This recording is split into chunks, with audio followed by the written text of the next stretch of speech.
So somebody just built an entire AI red team, multiple agents that coordinate hacking attacks, zero human input. Let's take a look at this. Got some really cool green text, got some portal going on, some banger music. It's looking pretty legit. A lot of flashy stuff going on. Whoa. Diagrams. Well, looks like since I'm going to be out of a job, time to go to my backup plan. 15 to 40K. I mean, I got 10 bucks.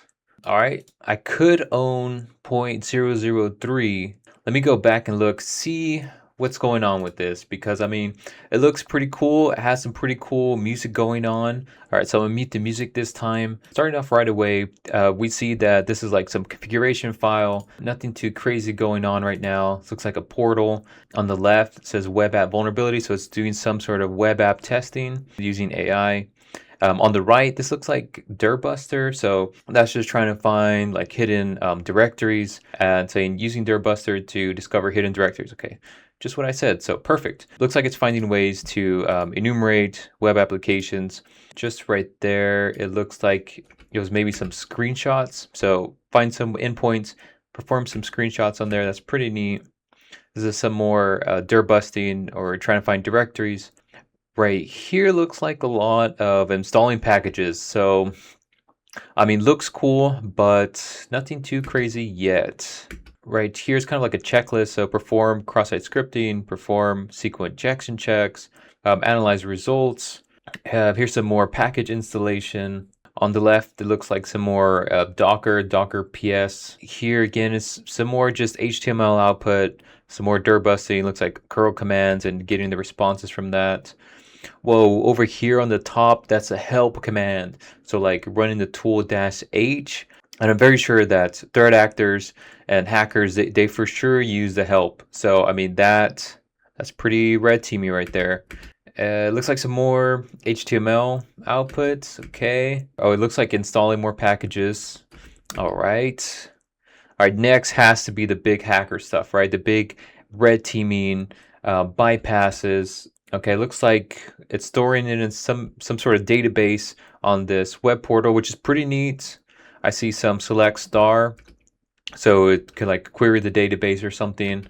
This looks like it's analyzing some of the outputs. So we see like responses from possibly curl commands or Dirtbuster maybe. Still nothing too crazy. So I'm feeling pretty good. Feeling pretty good. Might not need that alpaca farm after all, but continue going through this. So still some more curl commands. Looks like it's just curling endpoints, saving them to a file, and then catting those files out.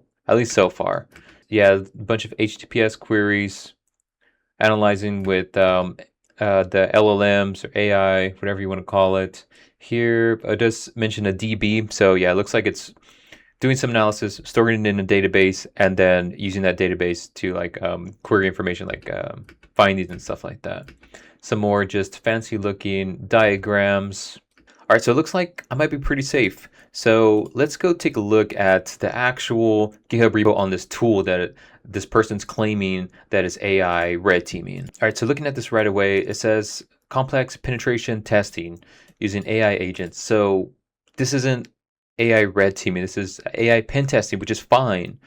But to grab this and then call it red teaming is a huge stretch. And I think that's kind of where a lot of people have issues with all this AI red teaming tools and all that. And here, even the project maintainers themselves are saying it's pen testing. So if we look at this from a pen testing lens, I mean, it seems pretty legit doing web app testing using AI to analyze the results and to attempt different things. That's totally fine. And that's kind of where things are at right now. It has an about me right here, very AI generated looking with like emojis and all that. So not so much a knock on this project itself. These kind of projects are great to do, great to kind of push things forward. But again, the issue is calling this red teaming. So looking back at this post, 4,000 likes, 700 reposts. Alright everybody, so I just launched this AI red teaming using super enhanced AI hacking. Bypasses Windows Defender, hack any company, just put in the name and then it'll hack it. But instead of just talking about it, let me just show you a clip.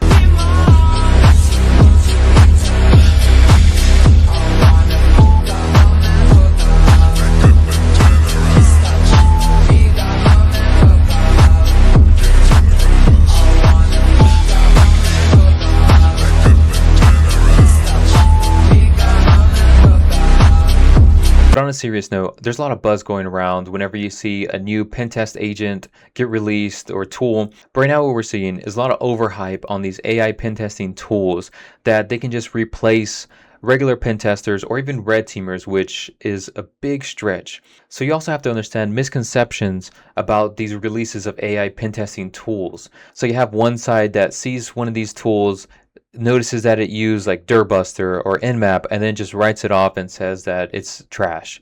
And then you have another side of group that sees all this and then thinks that it can all of a sudden replace red teamers, which is a huge stretch.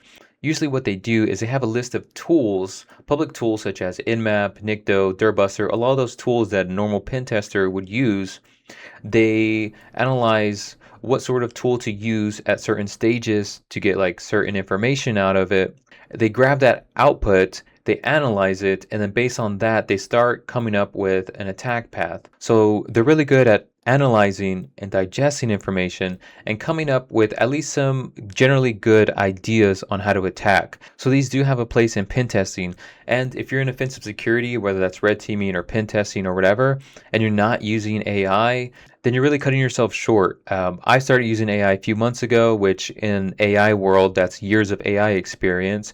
And I found it so beneficial. And I'm not just talking about using ChatGPT to explain topics or concepts, which it's really good at, but to have custom MCP servers that really help the flow of my testing. Another thing to note is for these AI agents, you do have to be really careful that it just doesn't go off course and start going out of scope and start testing systems that you declared were off limits. So because of that, you do have to provide clear instructions and just keep an eye on it. So understanding the place of AI right now is really the middle ground on where you need to see it. And once you understand that, then you'll know how to utilize AI to help increase productivity. And we also need to distinguish between red teaming and pen testing.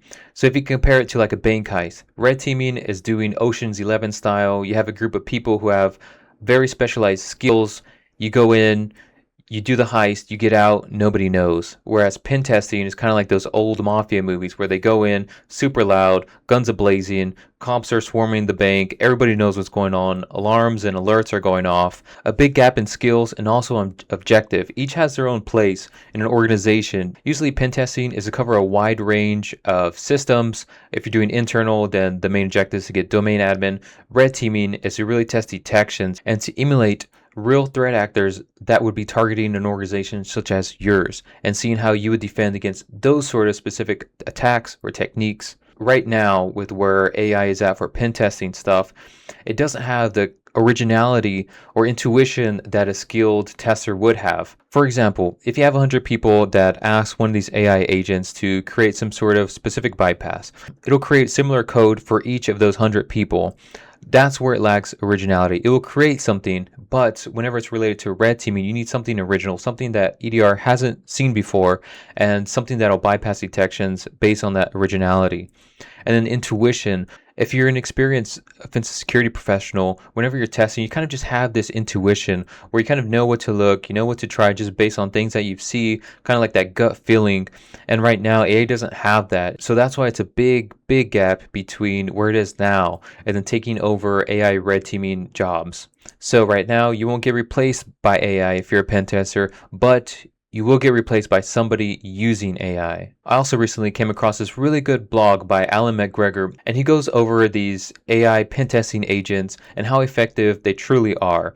So XBOW, which I mentioned in one of my previous video, reached #1 on HackerOne's, but the creators of XBOW do mention that although it is good at finding things, a lot of the things that they find are low to medium findings. So bugs that would breach companies, it's not finding so much as those. as it is finding bugs with known patterns. And that's not to say that these AI agents can't find any high or critical, but from a black box testing against several companies on bug bounty, this is the sort of findings that they're finding. Now, if you're trying to implement an AI testing agent into your workflow for your organization, then you'll probably find more use case in this. If you're to have an AI agent that has access to the source code and can analyze that and find findings based off of that, or if part of your QA process before you launch an application, you have a pen testing agent that performs a test against that application, then from those two cases, you'll find a lot of high and criticals. But from an outside perspective, competing against all these other pen testers, competing after a product gets released, then it becomes a lot harder for these AI agents to actually hack into companies. And another thing this blog mentions that I hadn't heard before was this controlled comparison using Artemis. So these big name universities and organizations did this research paper where they had a controlled lab environment with vulnerabilities, and they got 10 participants who are familiar with hacking. They all have the OSCP level certification, and it goes against two variants of Artemis. They have the participants and the agents do testing, try to find vulnerabilities, do reporting, and then compare all of those based on each other. They did find that Artemis placed second overall, but the top one was a human pen tester. It's only for sure that two of them are actually working professionals. We don't know, at least based on this appendix, if the other ones are actually experienced, whether it be like 1 year, 5 year, 10 year. That's a big gap between comparing an AI agent between somebody who's an actual professional. They do have some certifications, and it's not a knock on certifications, but one thing to note is that I've seen people who are high schoolers and get the OSCP, Pentest Plus. So just because you have these certifications doesn't mean that you're a highly skilled pen tester, because CVEs are great. These could be college students, they could be 5-year professionals, senior professionals. It's really hard to compare. So whenever you're competing an AI agent against professionals, just having the OSCP as the standard for the qualification isn't telling me too much on how they'll compare against actual professionals. The blog also mentions some other tools such as Shannon and Pentest agents. Really great read.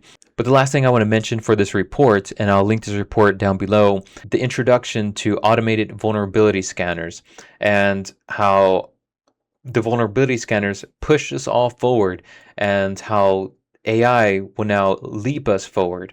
So before we'd have to do manual vulnerability assessment, now we run that automatically, and then pen testers use those results to then create attack paths to know where to poke at and to help find additional vulnerabilities. So now AI can even digest this, do that analysis, give you more ideas, more attack paths, and then use that as a tool rather than as a replacement. And actually, the last thing I actually want to mention about this article is that the liability gap. So if you are using this and something were to happen, like who's to blame? Is it the creator of the tool? Is it the people running the tool? So because of that liability gap, there is a big question mark. And again, I'll link this below. It's a great read, has a lot of references, but I would also like to know your thoughts. How are you using AI? Do you think it'll replace pen testing job? Where do you kind of see the future of that? But most importantly, make sure to go to my repo, give it a bunch of stars, give it some love, make it the top AI pen testing, red teaming, hacking tool ever.